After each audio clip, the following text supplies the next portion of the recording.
Hejka! Witamy wszystkich serdecznie. Jesteśmy dosłownie 3 dni po powrocie z Walencji, a już wylądowaliśmy w Rzymie. Postanowiłem zrobić Gabrieli taką samą niespodziankę, jak ona zrobiła mi. Ona nigdy Rzymu nie widziała, nie zwiedzała, więc zabrałem ją tutaj na 4-5 dni. No i oczywiście to wszystko, co sami zobaczymy, pokażemy też Wam. Ja do tej pory nie wierzę, że tutaj jesteśmy i że się tu znaleźliśmy. Zwłaszcza, że jak mieliśmy jechać na lotnisko, to nam się samochód zepsuł i nie mogliśmy znaleźć taksówki, żeby dojechać na lotnisko. Ale udało się, jesteśmy i idziemy zwiedzać. Tak, dzisiaj zrobimy taki fajny spacer po Rzymie, żeby Gabi zrozumiała, jak fajne jest to miasto. Nie będziemy się zagłębiać w większe szczegóły, to zrobimy w dni kolejne, ale na pewno dzisiaj zobaczycie razem z nami kilka najważniejszych atrakcji tego miasta. A jak Rzym, to oczywiście kościoły. Kościół numer 1, kościół numer 2. Nie wiem, czy to jest kościół, ale coś związanego z kościołem na pewno. I kolejny kościół. Ja Wam obiecuję, że dzisiaj kościołów pokazywać Wam za bardzo nie będę, ale na pewno jeden odcinek poświęcę właśnie im.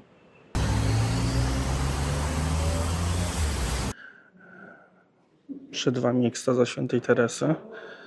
Jedno z najpiękniejszych dzieł Berniniego i mówiąc zupełnie szczerze, moje ulubione.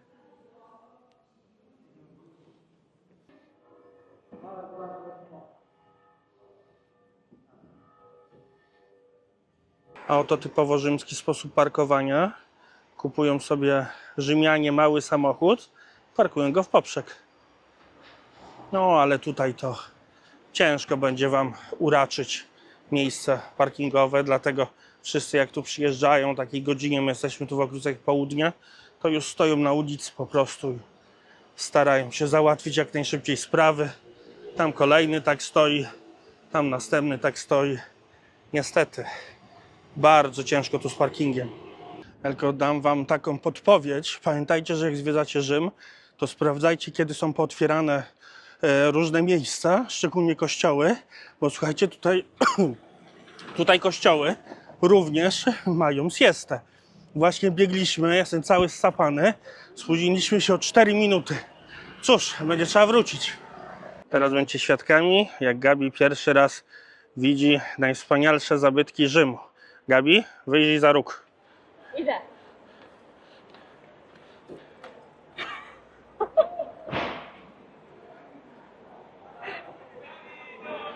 Szanowni Państwo, przedstawiamy Koloseum, zwane również Amfiteatrem Flaviuszów, zbudowane w latach 70. wieku I. Słuchajcie, ja naprawdę nie udawałam. Ja naprawdę nie wiedziałam, gdzie idziemy, ani nie wiedziałam, co zobaczę za rogiem. I aż mi zabrakło słów, znaczy zamurowało mnie, jak zobaczyłam po raz pierwszy Koloseum.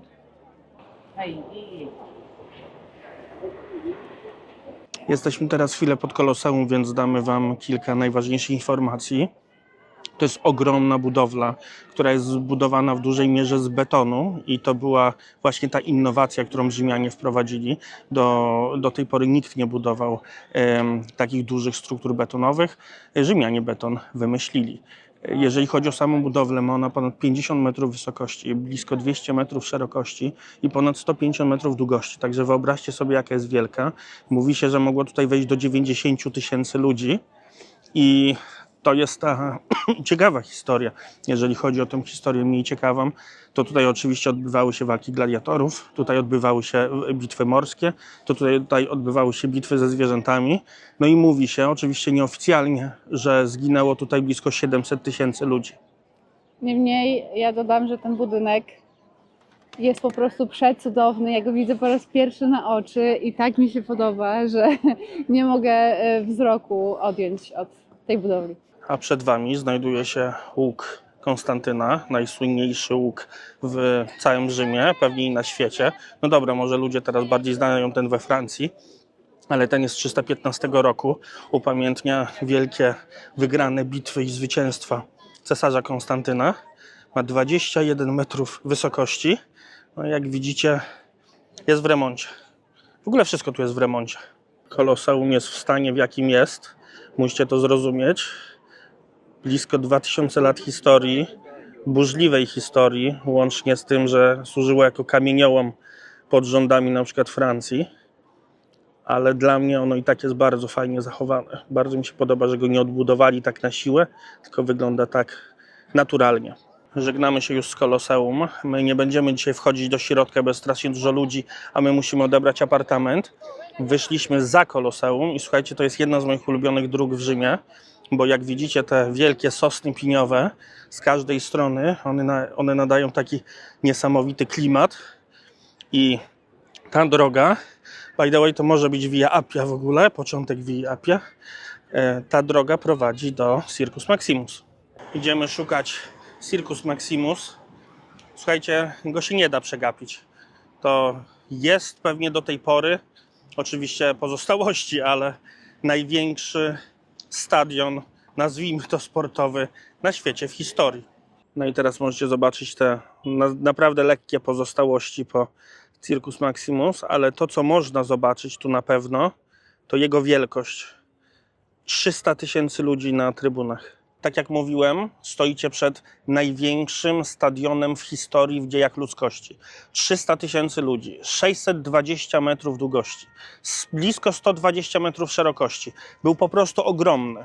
Ma też bardzo, bardzo długą historię. Pierwsze budowle sięgają VI wieku przed naszą erą. Później oczywiście wielokrotnie przebudowywane. No i później za czasów cesarskich przepiękny budynek z granitu, z marmuru i oczywiście z betonu.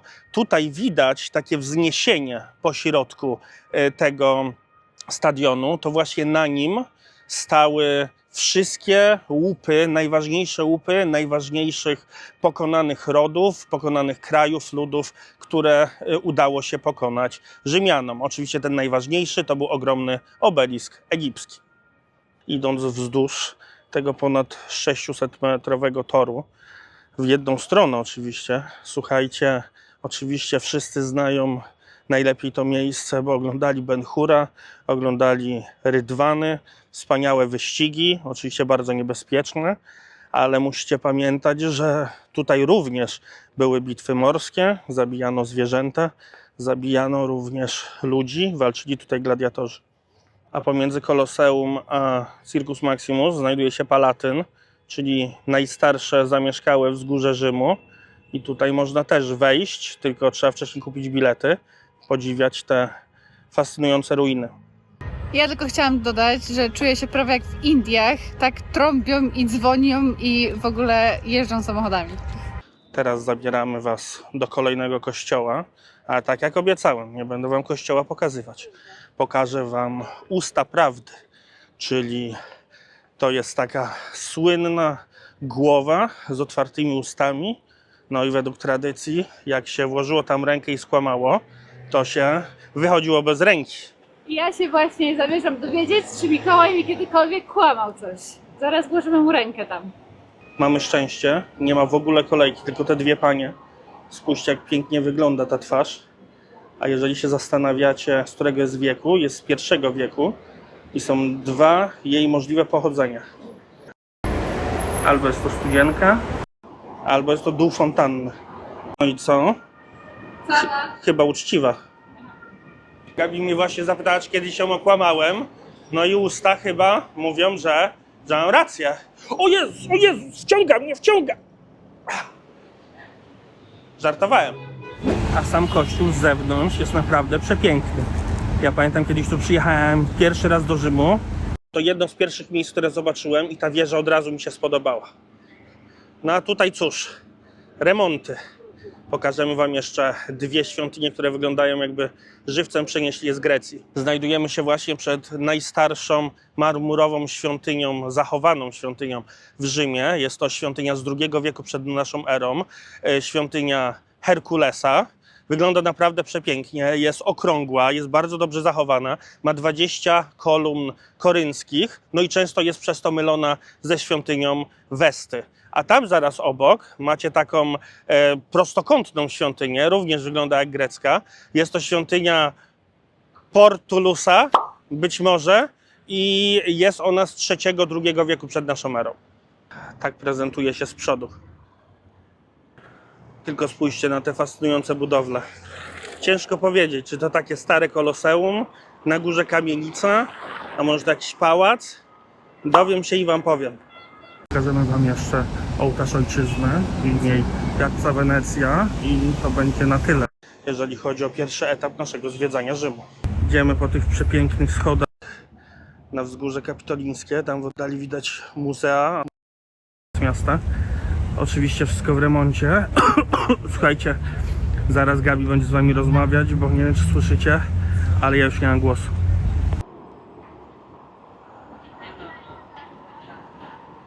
Ostatkiem sił idzie? Idziemy, ale idziemy. Kapitol jest uważany za jedno z najważniejszych wzgórz tutaj w Rzymie. W starożytności mieściły się tutaj świątynie Jowisza, Junony i Minerwy. Później Michał Anioł przywrócił blask temu placu i obecnie znajdują się tutaj muzea kapitolińskie.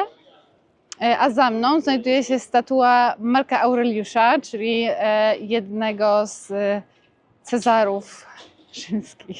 Tutaj na wzgórzu znajduje się również słynna statuetka wilczycy karmiącej Remusa i Romulusa, czyli dwóch założycieli Rzymu. Jest to kopia, tak samo jak ta statuetka Marka Aureliusza, którą pokazywaliśmy wam wcześniej. Oryginały znajdują się w Muzeum Kapitolińskich. Ja wam powiem tak, ja byłem wiele razy w Rzymie, ale jeszcze nigdy nie byłem na Forum Romanum.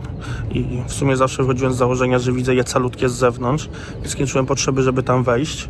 Może któregoś dnia będę miał więcej czasu, to tam zajrzę, ale naprawdę idąc wzdłuż tej głównej ulicy ciągnącej się od Plaza Wenecja do Koloseum, widzicie calutkie Forum Romanum.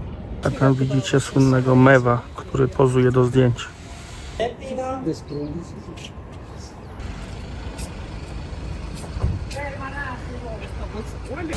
Piękne miejsce, renowacja, budowa. To metro podobno za 10 lat dopiero skończą, więc trzeba się przyzwyczaić.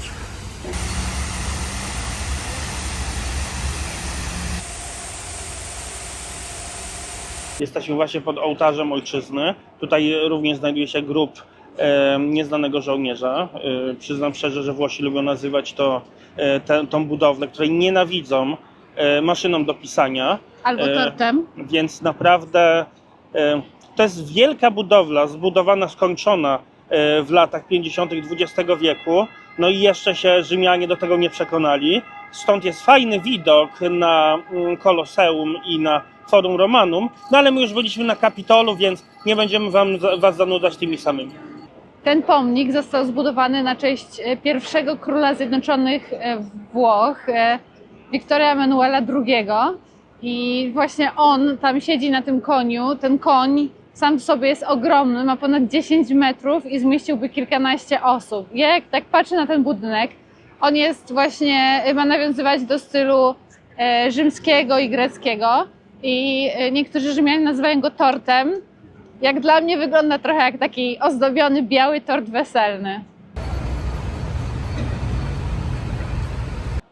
My się zgadzamy, że ta budowla jest naprawdę ogromna, ale nam się podoba. Myślę, że nadaje fajnego charakteru. Dużo ludzi ma gdzie przyjść na spacer, posiedzieć sobie, popatrzeć na widoki. No a Plac Wenecki jak zwykle cały w budowie. Dziękujemy, że budujecie to metro już 10 lat i jeszcze 10 wam zostanie. To właśnie tutaj mieszkał słynny Mussolini i stąd miał takie ogromne, naprawdę wystąpienia kilkugodzinne, bardzo długie ze słynnego balkonu. No dobra, koniec tego dobrego. Dopadło nas mocne zmęczenie. Możemy też odebrać nasz apartament, więc na pewno to zrobimy. Nie wiem, czy jeszcze dzisiaj gdzieś wyjdziemy. Zobaczymy, jacy będziemy zmęczeni. Musimy się tu ogarnąć. Ja muszę trochę popracować. Ale cóż, mam nadzieję, że jeszcze wiele rzeczy uda mi się wam pokazać przez najbliższe dni w Rzymie. Takie naprawdę mocno starawe. Kamienie zresztą też. Zaraz zobaczymy, jak wygląda. Ojej, tu jakby nowocześnie. Pokażemy wam nasz apartament. Wchodzi się bezpośrednio drzwiami z zewnątrz. Tutaj macie taką toaletę. Tutaj macie wieszaki, żeby powiesić się po przyjściu. Tak wygląda salon.